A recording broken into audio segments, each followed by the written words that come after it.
আসসালামু আলাইকুম। আশা করি সকলে অনেক অনেক ভালো আছেন। এই ভিডিওতে আমরা প্রাথমিক সহকারী শিক্ষক নিয়োগের যেই নতুন সার্কুলার আসতেছে, এই সার্কুলার নিয়ে অনেকেই আসলে বিভ্রান্তির ভিতর আছেন অনেক কোয়েশ্চেনে। তো আমরা কিছু বিভ্রান্তিমূলক প্রশ্নের অ্যান্সার দেওয়ার চেষ্টা করব। খুবই গুরুত্বপূর্ণ ভিডিওটা, যারা প্রাথমিকের নতুন সার্কুলারের অপেক্ষায় আছেন ভিডিওটা তাদের জন্য খুবই গুরুত্বপূর্ণ। আপনারা ভিডিওটা একদম প্রথম থেকে না টেনে দেখার চেষ্টা করবেন। এই ভিডিওতে আমি A to Z বইপত্র, পদ সংখ্যা, অনেক ডিটেলস আলোচনা করব। নতুন সার্কুলারে যা যা কবে নাগাদ দিতে পারে, সার্কুলার কীভাবে পড়াশোনা করবেন, হোল ডিটেলস কিন্তু আলোচনা করার চেষ্টা করব। তো প্রথমে একটা বিষয় ক্লিয়ার করে নেই যে পদ সংখ্যা নিয়ে, যেটা নিয়ে সবচেয়ে বেশি বিভ্রান্তি। তো আশা করি ভিডিওটা যদি প্রথম থেকে শেষ পর্যন্ত দেখেন তাহলে প্রত্যেকটা প্রশ্নের অ্যান্সার পেয়ে যাবেন। A to Z আমি আলোচনা করার চেষ্টা করতেছি। তো প্রথমে একটা বিষয় ক্লিয়ার করে নেই, আপনারা সকলে জানেন যে পদোন্নতির মাধ্যমে কিন্তু প্রায় 30,000 প্রধান শিক্ষক হচ্ছেন। সুতরাং 30,000 শূন্য পদ খালি হওয়ার একটা সম্ভাবনা আছে এবং খালি হবে। ঠিক আছে, তার মানে ওইদিকে গেল হচ্ছে আমার 30,000 শূন্যপদ, এবং এদিকে সহকারী শিক্ষক অলরেডি শূন্যপদ খালি আছে হচ্ছে 8 থেকে 9,000 মতো, এবং শারীরিক শিক্ষা বিষয় এটা হচ্ছে সাধারণ আছে 8 থেকে 9,000 মতো, এবং চারুকলা শারীরিক শিক্ষা বিষয়ক কিছু নিয়োগ দেবে, সেখানে আছে 8,000। সর্বমোট হচ্ছে শারীরিক শিক্ষা এবং সাধারণে প্রায় 18,000 মতো থাকে। এবং সার্কুলার যখন দিবে, সার্কুলার দিতে দিতে এটা চলে আসবে প্রায় 20 থেকে 22,000, এবং ওদিকে হচ্ছে আমাদের থাকতেছে হচ্ছে 30,000, এবং ওই 30,000 হচ্ছে একটু ব্যতিক্রমী বলা চলে। এগুলো হচ্ছে পদোন্নতির মাধ্যমে সহকারী শিক্ষক থেকে যারা প্রধান শিক্ষক হবেন, যেটা নিয়ে অনেক তর্ক বিতর্ক চলতেছিল। ওরা যখন প্রধান শিক্ষক হবে, অন্যরা যখন প্রধান শিক্ষক হবেন, তখন ওই 30,000 শূন্যপদ খালি হবে। এই কারণেই ওভারঅল অনেক পত্রপত্রিকায় বলতেছে যে অর্ধ লক্ষ শূন্যপদ প্রাইমারিতে। তো বিষয়টা আসলে এরকমভাবে আইডেন্টিফাই করা যায় যে ওদিকে 30,000, এদিকে 20,000 মতো অ্যাপ্রক্সিমেটলি। কিন্তু প্রশ্ন হচ্ছে এই প্রায় 50,000-এরই নিয়োগ এই সার্কুলারে দিবে কিনা। আমরা কিন্তু ভিডিওতে সকল কিছু আলোচনা করব যে সার্কুলার কবে দিতে পারে, পদ সংখ্যা কত, কোটা, পরীক্ষা পদ্ধতি, প্রিপারেশান, বইপত্র নিয়ে আলোচনা করব মূলত। তারপর নতুন নিয়োগ বিধিমালা, সমস্ত কিছু থাকবে। তো আপনাদের একটা বিষয় জানিয়ে রাখি, 50,000-এর সার্কুলার কিন্তু এই নতুন যে সার্কুলার আসতেছে এই সার্কুলার দিবে না। তারা দিতে পারে সর্বোচ্চ 25 থেকে 28,000 মতো, সর্বোচ্চ ম্যাক্সিমাম। এর কম হবে, এটার বেশি হবে না।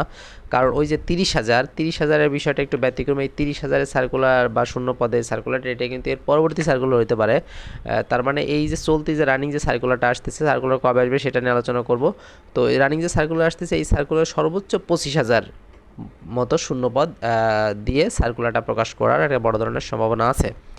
তো এখন বলে রাখি এই সার্কুলারটা কবে নাগাদ দিতে পারে। আপনাদের একটা বিষয় জানিয়ে রাখি যে নতুন যে সার্কুলার আসতেছে এটা কিন্তু একদম সম্পূর্ণ মেধার ভিত্তিতে, অর্থাৎ 93% মেধা এবং বাকিগুলো কোটা 7%, 7% ভিতরে 3% মূলত থাকে।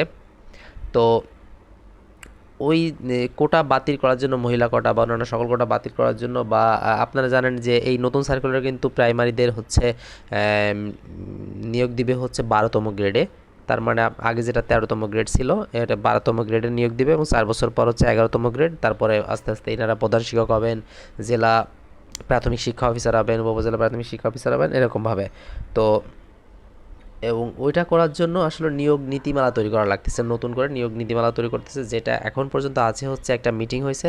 এরপরে হচ্ছে আইন মন্ত্রণালয়, অর্থ মন্ত্রণালয়, তারপর জনপ্রশাসন মন্ত্রণালয়, এবং সর্বশেষ প্রজ্ঞাপন আকারে প্রজ্ঞাপন দিলে তারপরে কিন্তু সার্কুলার কার্যক্রম শুরু করবে। এবং এই সার্কুলার দেওয়ার আগে যে আনুষঙ্গিক কাজগুলো, সেগুলো কিন্তু প্রায় শেষের দিকে বা রানিং এরকমটা বলা চলে। কারণ হচ্ছে আপনারা জানেন যে সার্কুলার দেওয়ার আগে বদলির কার্যক্রম চলে, সেই বদলির কার্যক্রম প্রায় শেষের দিকে বা চলমান।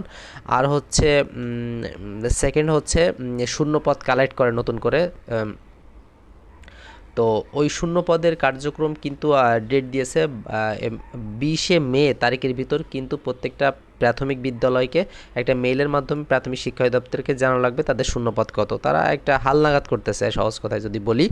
তো হালনাগাদ শেষ হলো, অর্থাৎ 20শে মে তারিখে তারা প্রাথমিক শিক্ষা অধিদপ্তর কিন্তু টোটাল যে শূন্যপদ অ্যাকুরেট সেটা কিন্তু পেয়ে যাবে। তারপর তারা যাচাই বাছাই করবে, এবং পরবর্তীতে যখন ওই আইন মন্ত্রণালয়, অর্থ মন্ত্রণালয়, জনপ্রশাসন মন্ত্রণালয় স্বীকৃতি অনুমোদন দেবে, তারপরে কিন্তু প্রজ্ঞাপন দিলেই সার্কুলারটা প্রকাশিত হয়ে যাবে এবং নীতিমালা তৈরির যে প্রসেসটা। এবং আপনারা জানেন যে 12তম গ্রেডে নিয়োগ হবে, আহ, এখন প্রশ্ন হচ্ছে এটা এমসিকিউ না রিটেন। আমি আগের ভিডিওতে বলছিলাম এই যে সার্কুলার আসতেছে এটা এমসিকিউ টাইপই হবে, প্রাইমারিতে রিটেন হওয়ার কোনো সম্ভাবনা নাই। এবং যদি এমসিকিউ যে মানবন্ধন সেটা বাংলা, ইংরেজি, গণিত, সাধারণ জ্ঞান ওইরকমই থাকবে।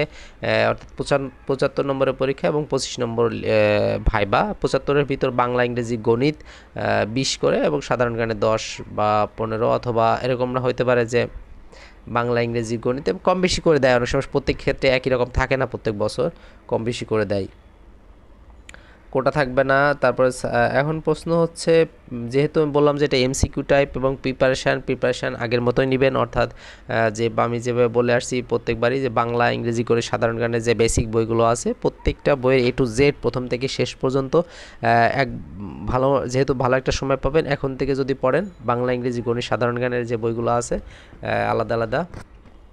বাংলার জন্য আপনার আমি যদি বইয়ের বিষয়ে বলি যে বাংলার জন্য মূলত অভিযাত্রী বা অগ্রগতির যে কোনো একটা বই, পাশাপাশি আপনারা এটিএম, অভিযাত্রীর এটিএম বিরোচন অংশের যে পার্টটা, বিরোচন অংশের ওইখানে শুধুমাত্র প্রশ্ন ব্যাংক যে 10টা চ্যাপ্টার আছে 10টা চ্যাপ্টার শুধুমাত্র প্রশ্ন ব্যাংকগুলো পড়লে কিন্তু কাভার হয়ে যায়। আর এদিকে ব্যাকরণ থেকে কিন্তু সাহিত্য অংশ আর ব্যাকরণ অংশ দুটোই পড়া লাগবে। এবং 2 হচ্ছে ইংরেজির ক্ষেত্রে আপনি মাস্টার বইটা প্রথম থেকে শেষ পর্যন্ত এখানে যতটুকু ইম্পর্টেন্ট প্রশ্নগুলো আছে সবগুলো পড়ে ফেলেন। যদি আপনার আগে একটু আইডিয়া থাকে তাহলে কিন্তু পুরো বই শেষ করতে বেশি একটা সময় লাগবে না।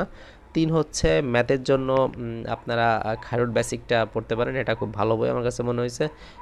তো এটা মূলত বেসিক আছে ভালোই, মানে একদম ম্যাথের বেজ এখান থেকে তৈরি ক্রিয়েট করা সম্ভব।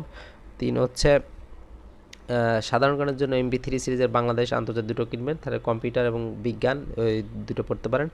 মোটামুটি এই বেসিক বইগুলো কিন্তু আপনার লাগবে, কোনো বই না পড়লে মোটামুটি এই বইগুলো পড়লেই কিন্তু মোটামুটি সব কিছু শেষ হয়ে যাবে। পাশাপাশি প্রাইমারি যে প্রশ্ন ব্যাংক আছে এটা পড়া লাগবে আপনাদের, এটা শেষ করতে পারলে একটু যে আপনার আইডিয়া পাবেন যে কোথা থেকে প্রশ্নগুলো হয় মূলত। আর ফোর্থ হচ্ছে আমাদের BCS এর যে প্রশ্ন ব্যাংক, শুধুমাত্র এই সাবজেক্টগুলো সব পড়া লাগবে না, এই সাবজেক্টগুলোর প্রশ্ন বেছে বেছে। তো আমি যদি BCS এর প্রশ্ন ব্যাংক এইটা দেখাই, আমার কাছে একটা আছে যদিও, এই বইটা মূলত প্রশ্ন ব্যাংকের জন্য ভালো হবে। অর্থাৎ এই বইটা যদি আপনি দেখেন এই বইটা ভালো বই। এরা সাবজেক্ট ওয়াইজ, চ্যাপ্টার ওয়াইজ ভাগ করা, সাবজেক্ট ওয়াইজ বাংলা সাহিত্যের জন্য সিরিয়াল করে দেওয়া, ইংরেজি সাহিত্যের জন্য, গ্রামারের জন্য সব সিরিয়াল করে দেওয়া আছে। এই বইটা ভালো, চাইলে কিনতে পারেন। এটা দিয়ে পড়লে মোটামুটি মানে ছন্দ থাকে আর কি। তো এভাবে পড়লে মোট সার্কুলার দেওয়ার আগে কিন্তু শেষ হয়ে যাবে। এখন প্রশ্ন হচ্ছে সার্কুলারটা কবে দিতে পারে। তো তারা মাঝে মধ্যে বিভিন্ন পত্রপত্রিকায় তারা আনুষ্ঠানিকভাবে প্রাথমিক শিক্ষা অধিদপ্তর বলে যে আমরা এই সার্কুলারটা অগস্ট সেপ্টেম্বরের দিকে দিতে পারবো, এটা এরকমটা কিন্তু জানিয়েছে অধিদপ্তর। নাম প্রকাশে অনিচ্ছুক অনেক কর্মকর্তা জানিয়েছে অগস্ট সেপ্টেম্বরের দিকে দিতে পারে। তো আমার বিশ্বাস এই সার্কুলারটা যদি অগস্ট সেপ্টেম্বরের দিকে নাও দেয়, তাও এই সার্কুলারটা বছরের শেষের দিকে, আমি যদি বলি বছরের শেষের দিকে এই সার্কুলারটা প্রকাশিত হবে। এবং পরীক্ষা হইতে দেখা যাবে যে আগামী বছরের মাঝামাঝি, এমনটা হতে পারে। তো আপনারা যেহেতু ভালো একটা সময় পাবেন, সার্কুলারটা দিতে পারে এবছরে দেওয়ার সম্ভাবনা সবচেয়ে বেশি এবং দিবে, কিন্তু পরীক্ষা হইতে আগামী বছরের মাঝামাঝিতে চলে যেতে পারে। সেই হিসেবে এখন থেকে আপনি যদি একটু ভালো মতো ফোকাস করেন যে 1 বছর বা 8 মাস যদি এই রুলস অনুযায়ী পড়ে, তাহলে কিন্তু আপনাকে আটকানোর মতো কোনো প্রশ্ন ইনশাল্লাহ থাকবে না, বা এমন কোনো প্রশ্ন দিবে না যেটা আপনি পারেন না। তো এরকমভাবে এখন থেকে প্রিপারেশান নেন, যেহেতু বড় সার্কুলার, কোটা নাই, 12তম গ্রেডের চাকরি এবং নিজ উপজেলায় নিয়োগ হবে। এটা আপনারা সকলেই জানেন যে এই সার্কুলার, প্রাইমারি যে সার্কুলার, এটা কিন্তু নিজ উপজেলায় নিয়োগ হয়। সুতরাং এত বড় একটা সুযোগ কোনোভাবে হাতছাড়া করার সুযোগ ঠিক হবে না।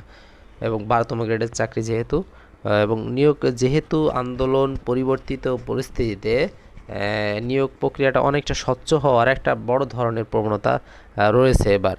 এরপর থেকে অনেক চাকরি পরীক্ষা আসলে স্বচ্ছ হচ্ছে বা হবে আশা করি। কারণ এই সরকার পতন বা যাই হোক, প্রথমে শুরু হয়েছিল কিন্তু কোটা সংস্কার দিয়ে। তার মানে বিশেষ করে চাকরির টার্ন টপিকটা নিয়ে কিন্তু আস্তে আস্তে অন্যদিকে টার্ন নিছে। যাই হোক, ওদিকে আমি না যাই।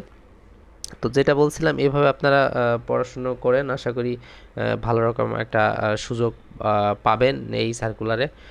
যে প্রায় 25,000 মতো শূন্যপদ খালি সার্কুলার দিতে পারে, 25,000 পদের, 12তম গ্রেডের চাকরি, কোনো কোটা নাই, এমসিকিউ এবং ওই রকমই প্রশ্ন হবে আগের মানদণ্ড অনুযায়ী বাংলা, ইংরেজি, গণিত, সাধারণ জ্ঞান, বাংলাদেশ, আন্তর্জাতিক, বিজ্ঞান, সাধারণ জ্ঞান, সাধারণ বিজ্ঞান, এগুলো সাধারণ জ্ঞানের ভিতর থাকবে। আর এগুলো সাব টপিক ওয়াইজ এবং এমসিকিউ পদ্ধতিতে কোটা থাকবে না।